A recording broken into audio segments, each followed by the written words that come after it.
दोस्तों, भूतों को देखना और रूहों से बात करना, ये आपने अपने इर्द गिर्द बहुत सारे लोगों को कहते हुए सुना होगा।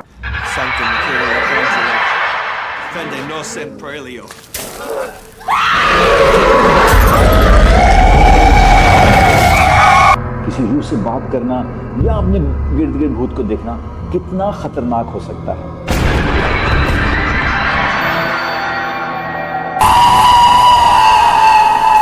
ये बात है साल 2005 की, जब ऑस्ट्रेलिया की टीम इंग्लैंड में एशेज सीरीज खेलने के लिए आती है।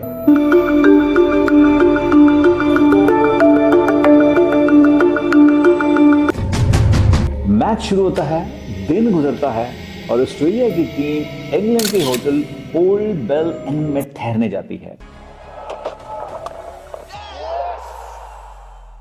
जब ऑस्ट्रेलिया के ऑलराउंडर प्लेयर शेन वॉटसन अपने कमरे में जाते हैं तो उन्हें महसूस होता है कि कमरे में उनके अलावा कोई मौजूद है।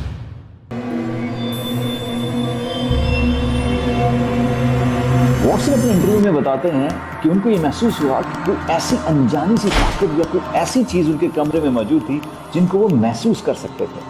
वो घबरा जाते हैं और घबरा कर अपने कमरे से निकलकर वो बैठने के कमरे में चले जाते हैं।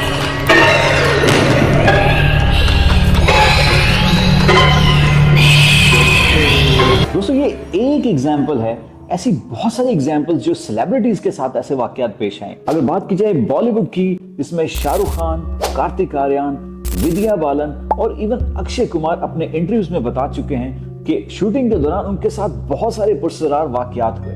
बहुत सारे लोगों ने बताया कि उनके साथ भूतों ने बात की और उनके साथ पैरानॉर्मल एक्सपीरियंसेस हुए। इस पर कितनी ही फिल्में बनी हैं, the Conjuring, Wolf Creek, the Girl Next Door. ये तमाम फिल्में इंस्पायर्ड थी रियल इवेंट्स के साथ। कितने ही टीवी शोज बने हैं गोस्ट हंटिंग के लिए, जिस पर लोग इंस्ट्रूमेंट लेके भूतों को पकड़ने की कोशिश करते हैं और टेक्नोलॉजी का इस्तेमाल करके ये साबित करने की कोशिश करते हैं कि यहाँ भूत है। Fam, the horse is literally around the corner. Yes. Wait, it's coming yours. Okay. Okay, the horse is coming. Okay. Like what? Okay, I'm running.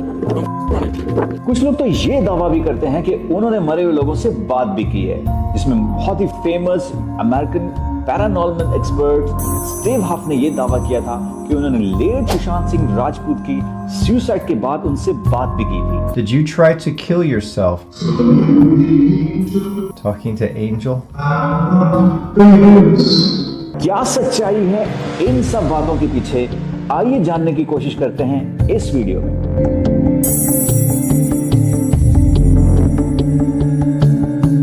तो सबसे पहले हम इन वाकयात को एक साइड पे रखते हैं जिनकी आंसर्स बड़े ऑब्वियस हैं। तो हम बात करते हैं फॉक्स सिस्टर का एक बहुत मशहूर केस जो 1800 ईस्वी में पेश आया। ये कहानी है इन तीन बहनों की जिनको फॉक्स सिस्टर कहते थे और लोग ये दावा करते थे कि ये तीनों बहनें बचपन से ही रूहों और भूतों से बात करती हैं। जब भी लोगों ने अपने किसी ऐसे प्यारे जो उनसे बिछड़े थे बात करनी होती थी तो वो इन तीन सिस्टर्स के पास आते थे और अपने प्यारों से बात करते थे। ये रूहों से सवाल करती थी और रिस्पॉन्ड में रूहें इनकी दीवारों पे शोर करती थी या कमरे की दीवारें बजती हुई महसूस होती थी और कई बार इनको किसी ब्लैंक कार्ड के ऊपर मैसेज भी लिखे हुए मिलते थे। इनको ये स्पिरिचुअल टॉकिंग सेशन यानी कि रूहों से बात करने का सेशन करते थे और ये अमेरिका में बहुत पॉपुलर हो चुका था। इससे इन तीनों बहनों ने खूब पैसा बनाया। लेकिन एक दिन ऐसा हुआ कि इनमें से किसी एक बहन के हस्बैंड की डेथ हो गई। वो अपने हस्बैंड से बहुत अटैच थी और वो इस जुदाई को बर्दाश्त न कर सकी और उसने इस स्पिरिचुअल थिंकिंग को सोचने की बजाय ड्रिंकिंग करना शुरू कर दी, क्योंकि उसके हस्बैंड उसको हमेशा ये कहते थे कि ये भूतों से बात करना बंद कर दो। तो इसकी वजह से ये बहन एक डिप्रेशन में चली जाती है और डिप्रेशन को बर्दाश्त ना करते वो एक दिन वो एक प्रेस कॉन्फ्रेंस कर देती है और ओपनली कन्फेस करती है कि वो तीनों बहनें किसी भी भूत या किसी भी रूह से बात नहीं करती, बल्कि ये सब उनका एक ड्रामा है और वो लोगों को बेवकूफ बना रही हैं। कभी बड़े ही बारीक धागे से एप्पल को बांध करके आवाज या साउंड पैदा की जाती और कभी अपने ही पांव से कुछ ऐसे साउंड्स पैदा करने की कोशिश की जाती जिससे ये लगे कि शायद रूह ने रिस्पॉन्ड किया। तो इसकी एक बहन ने ये कन्फेस किया कि लोग इमोशनली इतने अटैच होते थे कि वो डिल्यूजन में चले जाते थे और ये वाकई वो फील करते थे कि उनको किसी रूह ने या किसी चीज ने टच भी किया। ऐसी ही की फेमस कहानी है एमिटीवेला हॉन्टेड हाउस की। न्यूयॉर्क में एक घर था जिसे एमिटीवेला हाउस कहते थे। इसमें एक शख्स का नाम था रोनी। उसने अपने पूरे खानदान को कत्ल कर दिया। जब कोर्ट में उसको पेश किया गया तो उसने बताया कि एक्चुअली में उसको आवाजें सुनाई देती थी।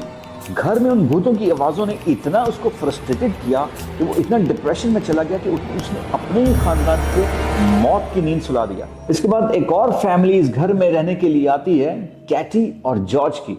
इन्होंने भी ये दावा किया कि उनको भी ये आवाजें सुनाई दे रही थी। उन्हें भी कुछ भूत दिखाई दिए और उनके इर्द गिर्द एक पैरानॉर्मल एक्टिविटीज भी होती रही, जिसकी वजह से उनको आखिर में ये घर छोड़ना पड़ा। तो एबीसी न्यूज ने इस बात को डिस्क्लोज किया कि ये सब झूठ बोल रहे थे। दरअसल मर्डर जो था वो पनिशमेंट से बचने के लिए उसने एक कहानी गढ़ी थी, और जो कैटी और जॉर्ज थे उन्होंने भी ये कहानी इसलिए गढ़ी थी कि शायद इस वाक्य के बाद उनको मर्डर की तरफ से कुछ पेशकश की जा सके और वो उनके साथ कोई डील बना सके। ये सब केसेस फ्रॉड और झूठे केसेस हैं, लेकिन उन केसेस का क्या जो वाकई लोग सच बोल रहे थे। वो फिल्में भी तो हैं जो वाकई रियल लाइफ के इंसिडेंट से इंस्पायर्ड हुई। 2017 में एक मूवी आई थी वेरोनिका, जिसमें दिखाया गया है कि सोलर एलिप्स के दिन वेरोनिका और उनके कुछ दोस्तें स्कूल की बेसमेंट में वीजे बोर्ड का इस्तेमाल करते हैं वेरोनिका के मुर्दा पापा से बात करने के लिए। इस दौरान एक नन बीच में इंटरप्ट करती है, वीजे बोर्ड टूट जाता है और वेरोनिका में कुछ डॉम घुस जाती है और वो पोजेस हो जाती है। अब इंटरेस्टिंग चीज ये है कि ये मूवी के टाइटल में लिखा गया है कि inspired by the real incident. तो क्या वाकई ही ऐसा इंसिडेंट हुआ होगा? अगर इसकी रियलिटी की बात की जाए तो वो जो रियल लड़की थी उसका नाम था एस्टिफोनिया। इस रियल लाइफ स्टोरीज में भी इतनी अटेंशन ड्रॉ की गई थी कि ये पुलिस रिपोर्ट में भी लिखा गया था कि लड़की के घर कुछ पैरानॉर्मल एक्टिविटीज जरूर हुई हैं। अगर आप ऐसी हॉरर मूवीज देखते हैं तो ये सवाल तो आपके जहन में भी आता होगा कि इन रियल टाइम स्टोरीज में कुछ ना कुछ तो हकीकत होती होगी। ऐसा तो नहीं हो सकता कि ये 100% झूठ पर या फ्रॉड पे मबनी हो, स्पेशली जब ये क्लेम किया गया हो कि ये फिल्म्स जो हैं वो रियल लाइफ इंसिडेंट से इंस्पायर्ड। लेकिन पॉइंट यहाँ पे ये है कि दोस्तों कि लोग अक्सर इंस्पायर्ड लफ्ज को मिसअंडरस्टैंड कर देते हैं।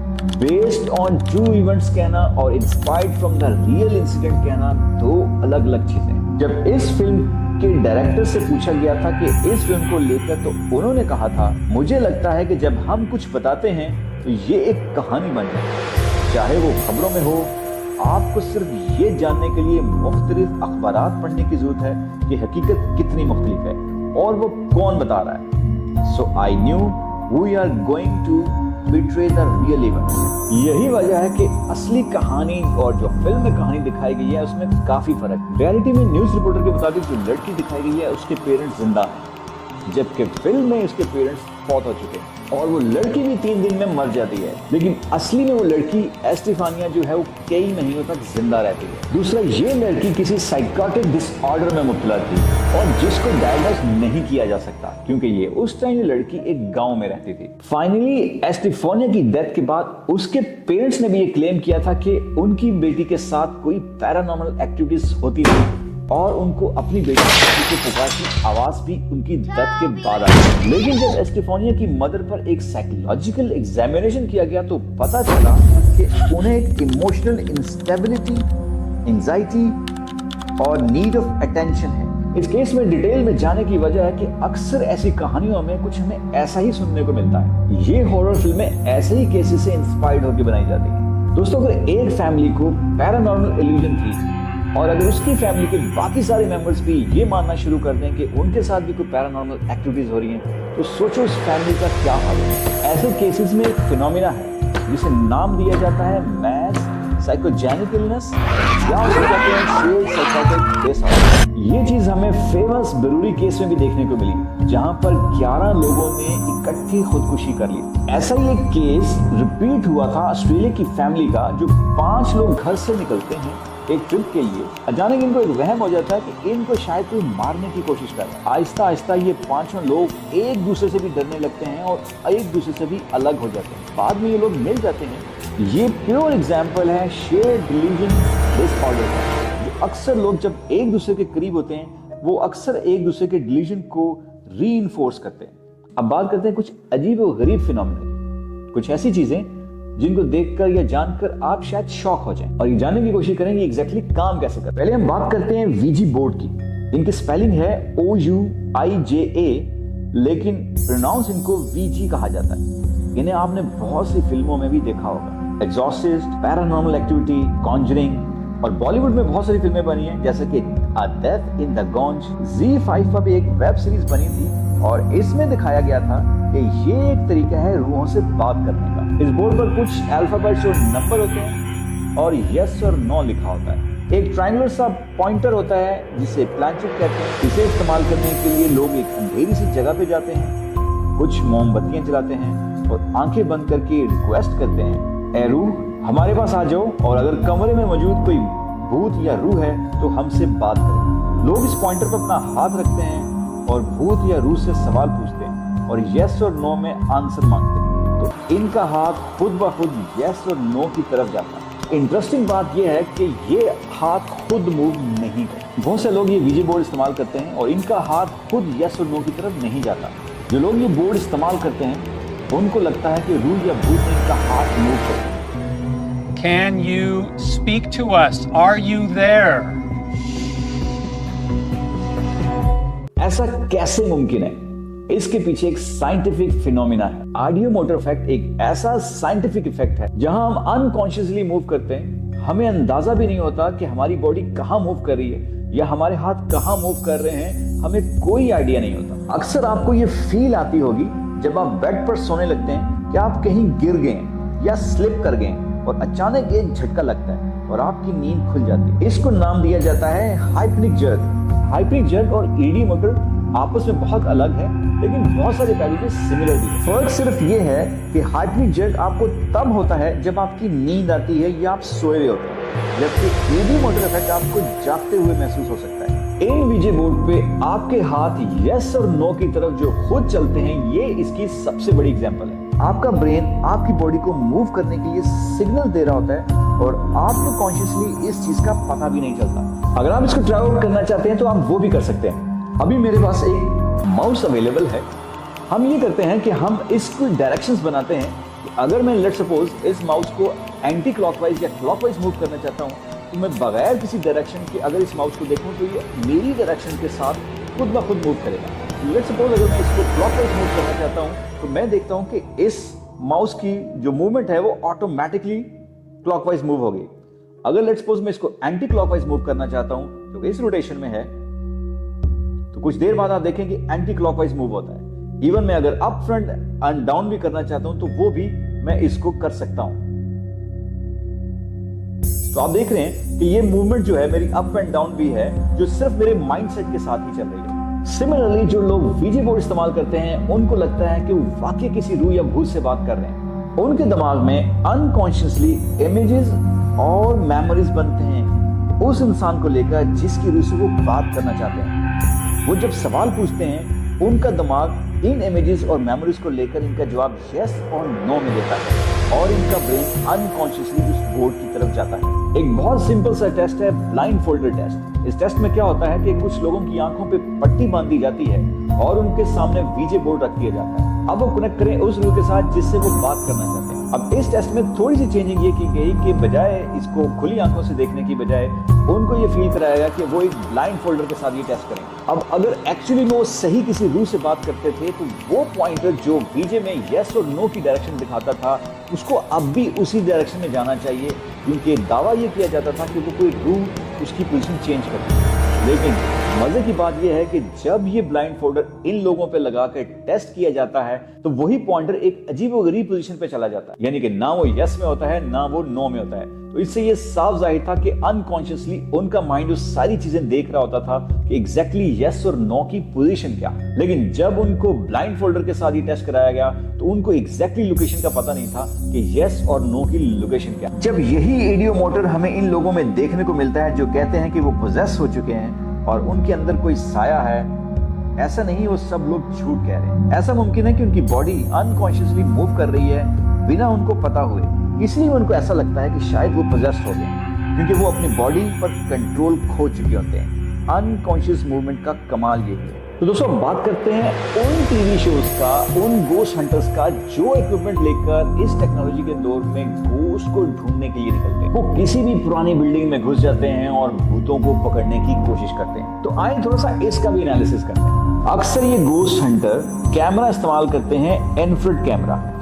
जो थर्मल पैटर्न्स कैप्चर करता है। भूतों को इसी कैमरे में पकड़ा जाता है, जिनको देखकर लगता है कि ये नेगेटिव फोटोशूट की हुई है। रियलिटी में जहां दोस्तों टेम्परेचर चेंज होता है, वो आपको इन्फ्रारेड कैमरे में बड़ी अच्छी से दिखाई जाती है। बड़ी इंटरेस्टिंग सी बात है, अगर आप बाथरूम से चल कर आते हैं और आपके पाँव गीले हैं तो आपको इन्फ्रारेड कैमरे में ऐसे निशान नजर आएंगे कि आपका कोई पीछा कोई भूत कर रहा है, क्योंकि आपके पैरों का टेम्परेचर अलग है और आपकी बॉडी का टेम्परेचर अलग है। इसके अलावा ये गोस्ट हंटर अपने साथ एक EMF मीटर भी लेकर चलते हैं। ये EMF मीटर भी बड़ी इंटरेस्टिंग चीज है। अगर आपके आसपास कोई रेडियो है, सेल फोन है या इलेक्ट्रॉनिक डिवाइस है जहां से इलेक्ट्रोमैग्नेटिक वेव्स निकलती हैं, ये मीटर रीडिंग दिखाने लग जाता है। एक कंप्यूटर माउस से लेकर कैमरे बैटरी पैक तक इस मीटर की सुई इधर से उधर हो सकती है। और ये अक्सर यूज करते हैं लाइट सेंसर मोशन। और अगर एक इंसेक्ट भी एक जगह से दूसरी जगह जाता है तो ये सेंसर मोशन इसको ट्रैक कर लेता है और ये कहते हैं कि देखो हमने भूत पकड़ लिया। लेकिन ये सब टेक्नोलॉजी का इस्तेमाल करके टीवी पर ऐसे प्रेजेंट किया जाता है और देखने वाला भी इतना खो जाता है कि उसको भी लगता है कि शायद ये सब कुछ असली है। लेकिन क्या किया जाए, टीवी पर कोई भूत से मुतालिक प्रोग्राम हो या कोई ऐसी मूवी हो जो हॉरर हो और रियलिटी बेस्ड के करीब हो, इससे डेफिनेटली TRP बनती है। एक्चुअली में ये सब करना गलत नहीं है। As far as concern entertainment तो ये ठीक है, लेकिन इस पर यकीन कर लेना ये बहुत बड़ी बेवकूफी है। हॉरर मूवी देखना सबको पसंद है। ये एक ऐसी दुनिया है जिसके बारे में हर कोई जानना चाहता है। एंटरटेनमेंट की हद तक तो ठीक है, लेकिन लोगों को सुपरस्टिशियस बनाना या उसको बढ़ावा देना ये गलत है। तो दोस्तों इस वीडियो में आपने देखा कि हमने कैसे साइंटिफिकली प्रूव करने की कोशिश की कि इन वाकयात का आपकी एक्चुअल जिंदगी से क्या ताल्लुक है। अगर आपके साथ भी कोई ऐसा वाकया या आपके साथ भी कोई ऐसी पैरानॉर्मल एक्टिविटीज हुई तो कमेंट में जरूर लिख के बताइएगा। अगर आपको ये वीडियो पसंद आई तो उसको लाइक करें और शेयर करें, ताकि ज्यादा से ज्यादा ये हकीकत लोगों के सामने खुलकर आ सके कि एक्चुअली इन वाकयात में क्या हकीकत है। और मजीद इसी तरह की वीडियोस और इन्फॉर्मेटिव वीडियोस देखना चाहते हैं तो हमारे चैनल को सब्सक्राइब करना नहीं भूलिएगा।